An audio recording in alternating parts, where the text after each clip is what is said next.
नमस्कार दोस्तों, कलयुग के चमत्कार संतों की वाणी में आप सबका स्वागत है। दोस्तों, आज की वीडियो में हम जानेंगे आज 8 मार्च को रखा जाने वाला महाशिवरात्रि व्रत, उसकी कथा और इस दिन हमें किस मंत्र का जाप करना चाहिए। आइए सुनते हैं। 8 मार्च को महाशिवरात्रि का पवित्र त्योहार धूमधाम के साथ देश और विदेश में मनाया जा रहा है। हिंदू पंचांग के अनुसार महाशिवरात्रि का त्योहार फागुन मास के शुक्ल पक्ष की चतुर्दशी तिथि के दिन मनाया जाता है। इस दिन भगत भोलेनाथ और मां पार्वती की उपासना करते हैं। मान्यता है कि महाशिवरात्रि के दिन ही शिव भगवान और मां पार्वती विवाह के बंधन में बंधे थे। आइए जानते हैं महाशिवरात्रि के चारों पहरों का शुभ मुहूर्त, पूजन विधि, व्रत कथा और शुभ संयोग सहित कई अहम जानकारियां। महाशिवरात्रि की चतुर्दशी तिथि 8 मार्च को रात 9:57 से शुरू होगी और 9 मार्च को शाम 6:17 पर समाप्त होगी। महादेव की पूजा प्रदोष काल में ही करने का महत्व है, इसलिए 8 मार्च को ही यानी कि दिन शुक्रवार को महाशिवरात्रि का पर्व मनाया जाएगा। शास्त्रीय विधि विधान के अनुसार शिवरात्रि का पूजन निश्चित काल में करना सर्वश्रेष्ठ रहता है। हालांकि शिव भगत रात्रि के चारों पहरों में से अपनी सुविधा अनुसार कभी भी ये पूजा कर सकते हैं। निशिता काल 8 मार्च की रात को 12:05 से लेकर 9 मार्च को रात 12:56 तक रहेगा। रात्रि का प्रथम पूजन का समय 8 मार्च की शाम 6:25 से शुरू होकर रात 9:28 पर समाप्त होगा। दूसरा पूजन 8 मार्च की रात 9:28 से शुरू होगा और 9 मार्च रात 12:31 पर समाप्त होगा। तीसरे पूजन 9 मार्च की रात 12:31 से शुरू होगा और समापन सुबह 3:34 पर होगा। रात्रि का चौथा पूजन 9 मार्च की सुबह 3:34 पर होगा और उसकी समाप्ति सुबह 6:37 पर होगी। महाशिवरात्रि की पूजा विधि जानते हैं। शिवरात्रि के दिन सूर्य से पहले ही उठ जाएं। सबसे पहले स्नान करके साफ कपड़े पहन लें। इसके बाद अगर संभव है तो फलाहार या निर्जला व्रत का संकल्प लें।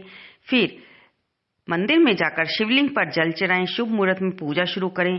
शिव जी को पंचामृत अर्पित करें, जिसके बाद शिवलिंग पर फल, फूल, धूप, दीप समेत सभी पूजन सामग्री चढ़ाएं। ये सब चढ़ाने के बाद भगवान को खीर का भोग लगाएं और शिव मंत्रों व शिव चालीसा का पाठ करें। आखिर में सभी देवी देवताओं के साथ भगवान भोलेनाथ की आरती उतारें। मान्यताओं के अनुसार भगवान शिव को ठंडाई, लस्सी, हलवा, भांग के पकौड़े और मालपुए का भोग इस दिन लगाया जा सकता है। इस दिन का शुभ संयोग जाना जाए तो ज्योतिष शास्त्र के अनुसार महाशिवरात्रि पर चंद्रमा और मंगल एक साथ मकर राशि में होंगे। इस संयोग से लक्ष्मी नाम का योग बन रहा है। ऐसे में माना जाता है कि इस दिन महाशिवरात्रि को धन संबंधी बाधा दूर की जा सकती है। इस महाशिवरात्रि चंद्र और गुरु का प्रबल होना भी शुभ स्थितियां बना रहा है, इसलिए शिवरात्रि पर रोजगार की मुश्किलें भी दूर की जा सकती हैं। आज ही शुक्र प्रदोष व्रत और मासिक शिवरात्रि भी 8 मार्च को मनाई जाएगी। इस दिन आप ओम नमः शिवाय या महामृत्युंजय मंत्र का ज्यादा से ज्यादा जाप करें। महामृत्युंजय मंत्र जैसे कि आप जानते हैं, ओम त्र्यंबकम जजामहे सुगंधि पुष्टि वर्धनम उर्वाकमिव बंधनात् मृत्यु मुक्षे मामृतात्। इस मंत्र का अर्थ है कि हम त्रिनेत्र को पूजते हैं जो सुगंधित है, हमारा पोषण करते हैं। जिस तरह फल शाखा के बंधन से मुक्त हो जाता है, वैसे ही हम भी मृत्यु और नश्वरता से मुक्त हो जाएं। महाशिवरात्रि के अनुष्ठान के बारे में जानें तो ये त्योहार धूमधाम से विश्व भर में मनाया जाता है। भोलेनाथ का आशीर्वाद पाने के लिए लोग रात को अलग अलग तरह के अनुष्ठान पंडितों से करवाते हैं और महाशिवरात्रि से जुड़े हुए कुछ महत्वपूर्ण अनुष्ठान के बारे में हम जानेंगे। शास्त्रों के मुताबिक महाशिवरात्रि पर मुख्य रूप से शिवलिंग का पूजन किया जाता है। भगवान भोलेनाथ से मन चाहे फल की प्राप्ति के लिए भगत शिव मंत्र का जाप करते हैं। शिवलिंग के पूजन के समय इस मंत्र का जाप किया जाता है। मंत्र के जाप के साथ शिवलिंग को दूध, शहद, मक्खन, दही, गुलाब जल और गंगा जल से स्नान कराया जाता है। शिवलिंग पर बेलपत्री चढ़ाना अति शुभ माना जाता है। ऐसा करने से भगवान भोलेनाथ प्रसन्न होते हैं और मुंह मांगा वरदान देते हैं। महाशिवरात्रि पर व्रत की खास अहमियत है। शिव पुराण के अनुसार महाशिवरात्रि पर व्रत का संकल्प रखने वाले लोग दिन भर का उपवास रखते हैं। कुछ भक्त ये उपवास फलाहार रखते हैं और कुछ निर्जला रखते हैं। व्रत सुबह शुरू होने के बाद अगले दिन शिवजी की पूजा के साथ ही खोला जाता है और इस दिन व्रत में नमक का खाना वर्जित माना जाता है। महाशिवरात्रि के दौरान रात्रि जागरण और शिवजी की पूजा का चलन काफी खास है। मान्यता है कि इसकी शुरुआत शिवजी के एक आदिवासी भक्त लुब्धक की कहानी से हुई है। कहा जाता है लुब्धक पूरी रात एक पेड़ पर जागता रहा और पेड़ के नीचे एक शिवलिंग पर बिल की पत्तियां गिराता रहा। ये कार्य उसने अनजाने में किया था, लेकिन इससे उसे शिवजी का आशीर्वाद प्राप्त हुआ। भगत रात्रि को जागकर प्रार्थना में शामिल होते हैं और मंत्रों का जाप करते हैं। शिवजी को याद करने के लिए विभिन्न अनुष्ठान करवाकर इस परंपरा का पालन किया जाता है। रुद्र यज्ञ को शिवजी को समर्पित अग्नि यज्ञ के रूप में भी जाना जाता है। इसका महाशिवरात्रि पर अपना ही खास महत्व है। इस दिन रुद्र होम में भाग लेने से शांति, समृद्धि और सकारात्मक परिवर्तन आते हैं। महाशिवरात्रि की रात को 4 खंडों में विभाजित किया जाता है, जिन्हें 4 कला या शक्ति समय के रूप में जाना जाता है। हर 3 घंटे में अनुष्ठान और प्रार्थनाएं की जाती है। आइए अब सुनते हैं महाशिवरात्रि व्रत से जुड़ी हुई कथा। प्राचीन समय में एक निशिंश बहेलिया था जो नित्य प्रति अनगिनत निरपराध जीवों को मारकर अपने परिवार का पालन पोषण करता था। एक बार पूरे जंगल में विचरण करने पर भी जब उसे कोई शावक ना मिला तो शुद्धातुर एक तालाब के किनारे रुक गया और बेल वृक्ष के ऊपर छिपकर पत्तों में बैठ गया।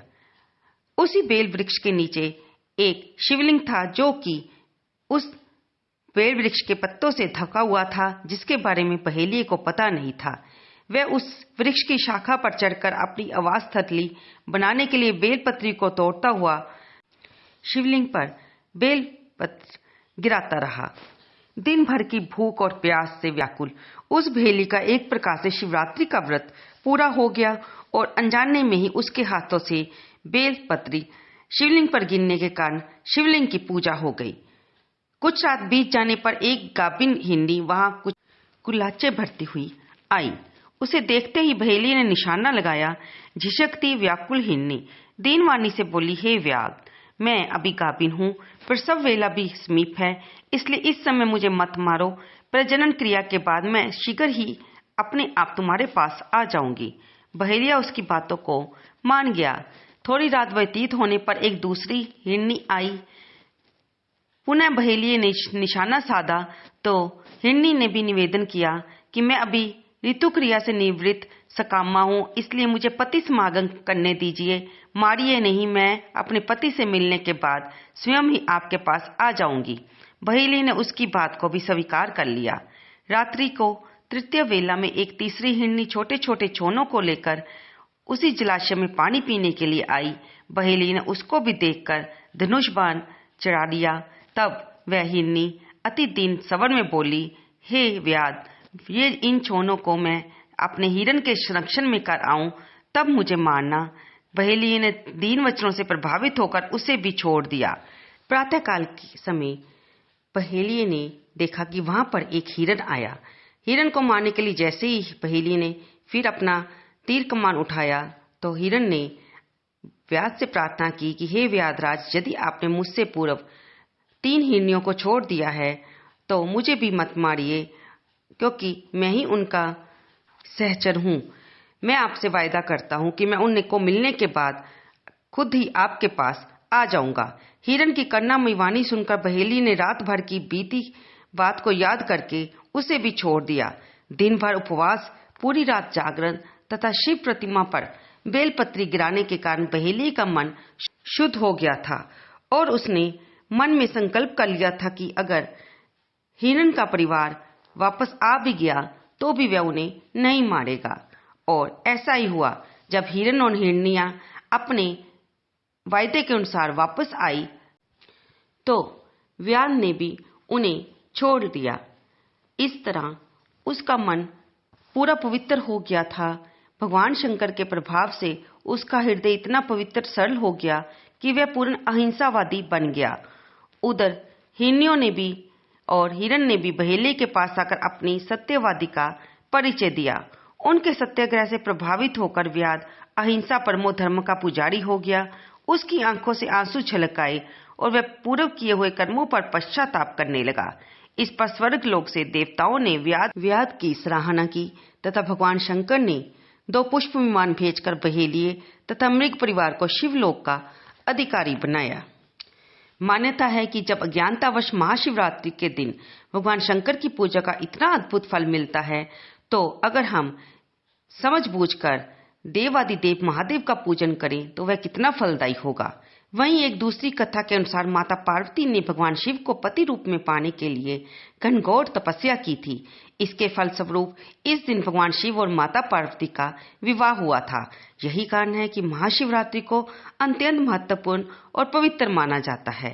तो दोस्तों, अगर आप ये व्रत रख रहे हैं तब सुबह अपने घर के मंदिर में या घर के पास के मंदिर में भगवान के सामने घी का दीपक जलाकर उनको फल फूल धूप दीप नैवेद्य आदि षोडशोपचार से पूजा करके अपने व्रत का संकल्प लें और फिर इस दिन शिव चालीसा का पाठ करें, व्रत की कथा को सुने, ज्यादा से ज्यादा मंत्रों का जाप करें और बाद में भगवान की आरती करें और शाम को भी इसी प्रकार भगवान की पूजा करके ओम जय शिव ओंकारा की आरती करें। शाम को आप भगवान पर जो भी भोग खीर या मिठाई का अर्पित कर रहे हैं वह आप भोजन में खा सकते हैं। इस दिन नमक खाना वर्जित माना जाता है और आप नमक वाला भोजन अगले दिन ही भगवान की पूजा के बाद कर सकते हैं। आपको ये जानकारी कैसी लगी कृपया से लाइक करें, शेयर करें और कमेंट बॉक्स में हर हर महादेव लिखना बिल्कुल ना भूलें।